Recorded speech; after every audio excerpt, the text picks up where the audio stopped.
Let me tell you about the night Bill Clinton saved our town from the weirdest disaster ever. Most people think Bill Clinton just does ex-president stuff, like golf and speeches, but let me assure you, that guy's out there solving mysteries like some retired Scooby-Doo character. And last Thursday, he showed up at my local Arby's, took down a ghost, and honestly, he changed my life. It all started because I got a text from my friend Ethan saying, "Haunted Arby's tonight. Be there, be cursed." This is pretty much exactly the type of invite that I live for. The Arby's in our town had been boarded up for years after some rumor went around that it was haunted by the Arby's meat fan.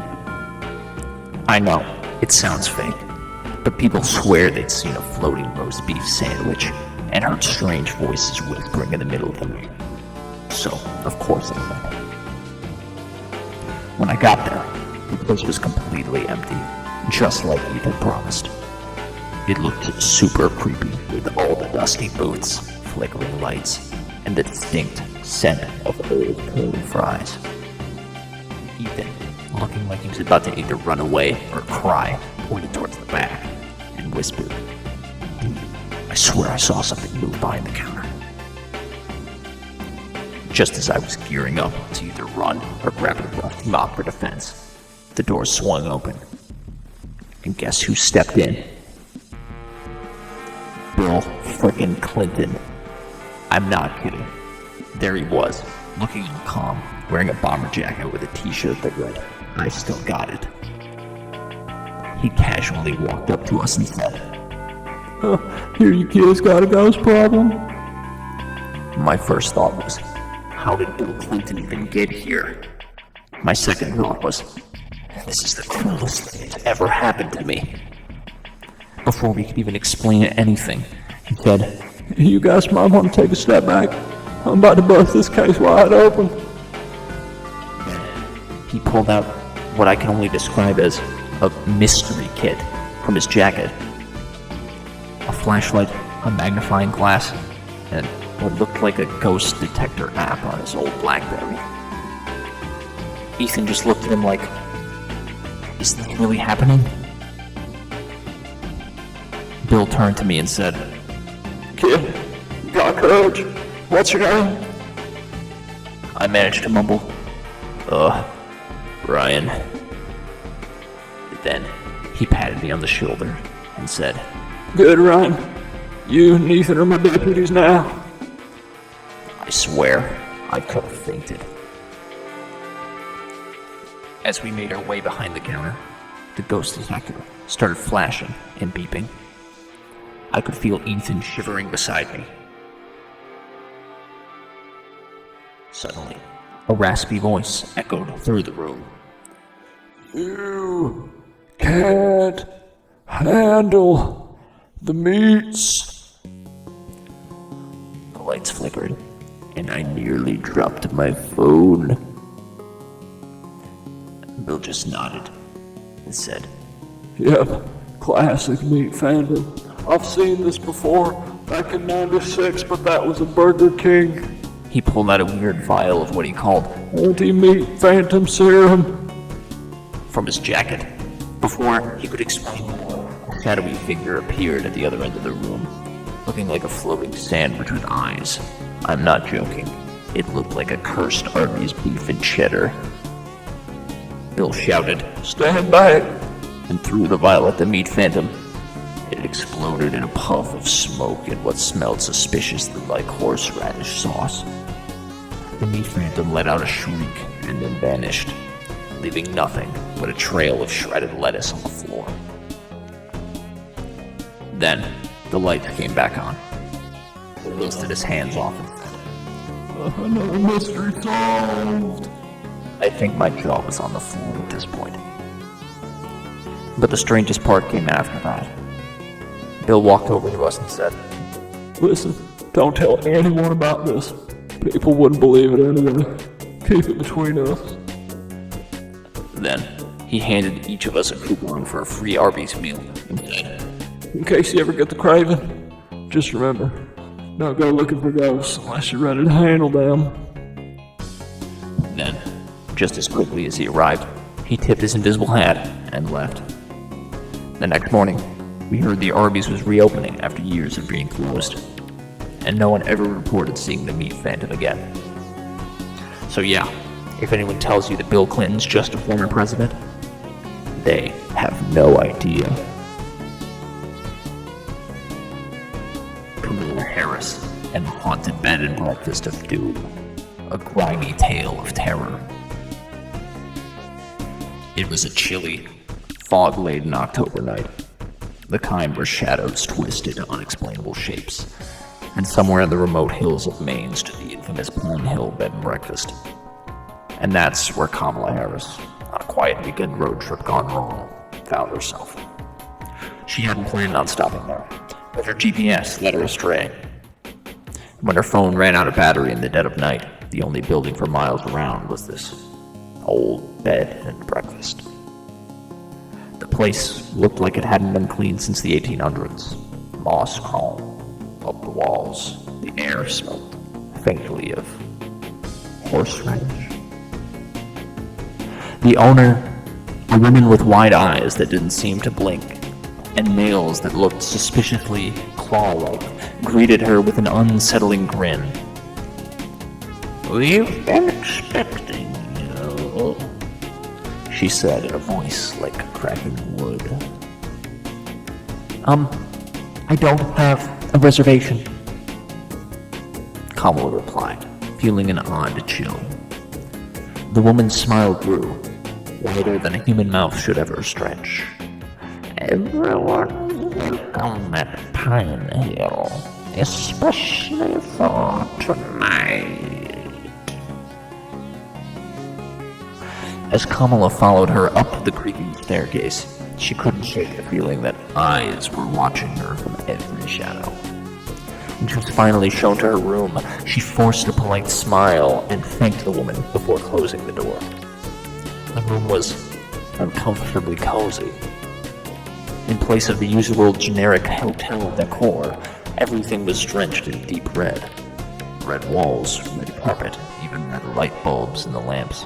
And in the center of the room sat a bed with intricately carved wooden headboard that seemed to lure at her with dozens of faces etched into its dark wood.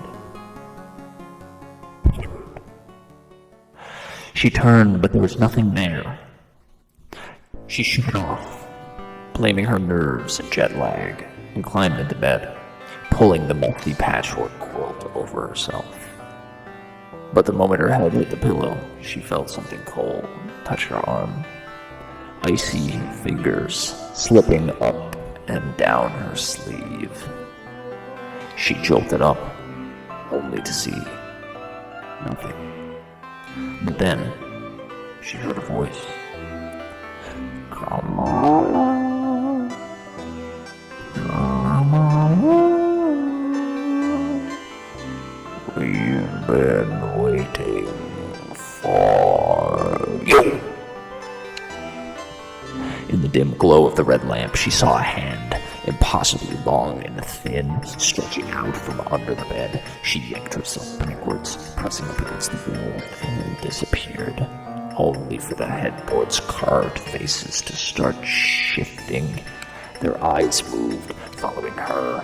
A mouth opened, whispering in a scratchy, horrid voice, "You cannot leave. Pine Hill is your last stop." Panicking, she bolted from the bed and ran for the door, but the doorknob wouldn't turn. She heard footsteps echoing outside, slow and dragging, like they were from something not entirely alive. She threw herself against the door, screaming, "Let me out!" That's when she heard the voice of the owner from down the hall, laughing in a low, rasping tone. "No one leaves Pine Hill once they've checked in." Desperate, Kamala turned and faced the window. It was her only way out. She climbed up, but when she tried to open it, the glass laughed. She recoiled, eyes wide, as the window morphed into another set of staring eyes and grinning lips. The bed creaked behind her, but when she looked, it wasn't just the hand anymore. An entire figure was slowly emerging from the mattress itself, pulling itself up like a corpse rising from a grave.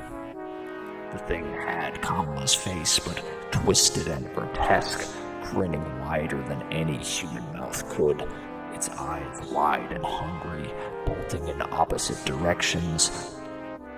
"Welcome to Pine Hill," it said, mockingly, in her own voice. "We're going to be best friends forever." The last thing Kamala heard before the scream echoed through the halls was the bed frame's rasping chant. "Welcome to Pine Hill, where guests check in, but they never check out." In a cold sweat, Kamala awoke. Her eyes darted around her room, searching for the smallest movement. But nothing. She lay her head down on the pillow, her mind at ease. "But that Trump was president! Oh!" Murder Express. We're on the midnight train. It was a foggy autumn evening, and the Midnight Express, an opulent train with golden chandeliers and plush crimson seats, rattled along a darkened track toward an undisclosed location. A group of eclectic, seemingly mismatched passengers were aboard, each invited with promises of fortune and fame by an anonymous host known only as the conductor. As the train pulled away from the station, the passengers, Mordecai, Jake the Dog, Jamiroquai, the Yellow Ranger, Jeff Epstein, Bill Clinton, Diddy, Burt Reynolds, JFK Jr., RFK, Jay-Z, Lil Uzi, Lil Wayne, Rob Dyrdek, Crazy 8, Hector Salamanca, and Rainbow Dash gathered in the lounge car to mingle. They joked, shared stories, and eyed each other suspiciously. Something felt off, but none could pinpoint why. Little did they know that this train ride would be their last. Act 1, the first murder. As the Midnight Express sped through the wilderness, Jay-Z suddenly felt a chill. He turned to the Yellow Ranger, who was admiring a vase on the wall. Is it just me, or does it feel eerie? He asked. She nodded, clutching her morphing device uneasily. Suddenly, the train jerked, and the lights flickered. When the power returned, they found Hector Salamanca slumped over in his seat, his bell lying on the ground beside him, silent. Rob Dyrdek, always curious, leaned in closer to investigate. He's dead! Poison! He exclaimed, smelling a faint scent of almonds. Pandemonium erupted. "Someone on this train is a killer!" yelled Jake the Dog, eyeing each passenger suspiciously. "Who would poison Hector?" asked Mordecai, looking at Crazy 8, who was glancing around nervously. "Why are you sweating, Crazy?" Crazy 8 stammered.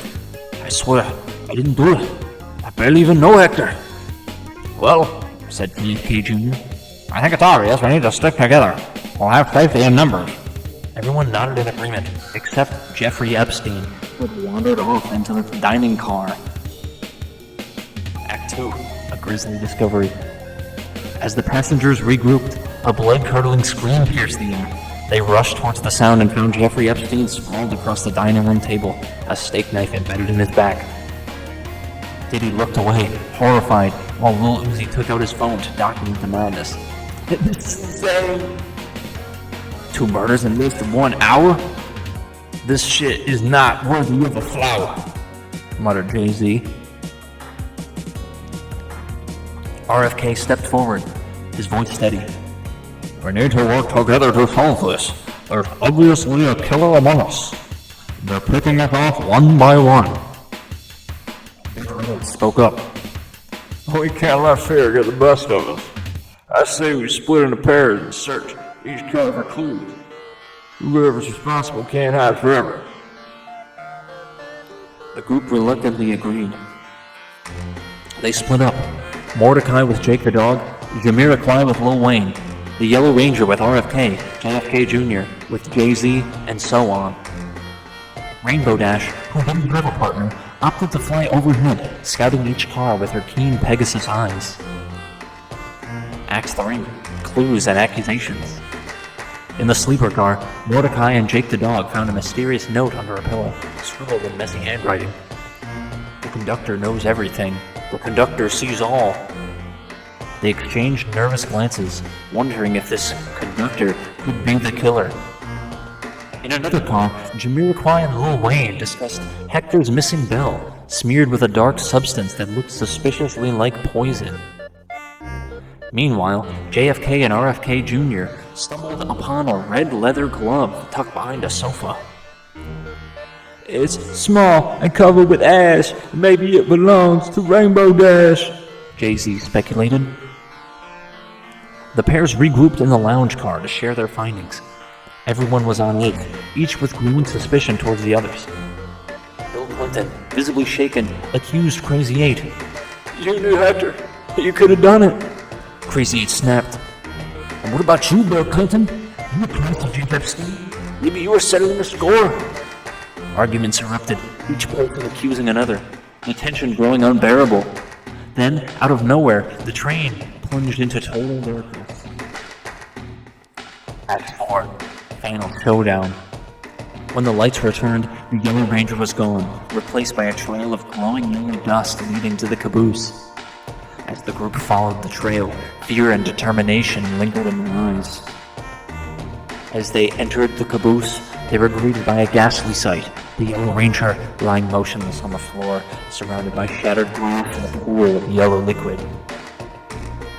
Rainbow Dash hovered above, horrified. It wasn't me! I swear! I don't even have hands! Suddenly, a figure emerged from the shadows. A cloaked figure wearing a conductor's hat. The conductor! With a low, menacing laugh, he removed his hood to reveal his face. I brought you in instead of old scars, He said, staring directly at Bill Clinton. I've been wronged by each of you in one way or another. Tonight, I saw justice. I walked in here and I said to the man at the door, I said, I'm seeking justice tonight. If you're turning me away, then fuck you. But I came here tonight, and now I'm here, talking to you. Give me justice. Thanks so much. What did I ever do to you? Rainbow Dash demanded, bewildered. It's what you represent. The conductor replied cryptically. The colorful deception, the cheerful lies. He turned toward RFK. All of you have lived too long with your secrets. Tonight, they die with you. Realizing they had no choice but to fight, the group lunged at the conductor. Rainbow Dash kicked him with her hind legs while RFK tackled him to the ground. Jay-Z and Lil Wayne grabbed nearby wine bottles, smashing them against the walls to create makeshift weapons. Amid the chaos, Jake the Dog shapeshifted into a giant hammer, allowing Mordecai to swing him at the conductor, sending him flying across the caboose. As the conductor struggled to stand, Rainbow Dash landed the final blow, a swift, precise kick to the face. The conductor collapsed, defeated, as the train rolled to an eerie, abrupt halt. Epilogue. When they stumbled off the train at dawn, each of the survivors looked worse for wear, but grateful to be alive. They watched as the sun rose, each silently promising to never speak of the night on the Murder Express. And though they walked away that day, each of them knew, deep down, that part of the Midnight Express, its darkness, its horror, and its mysteries, would stay with them forever. Forever. Forever.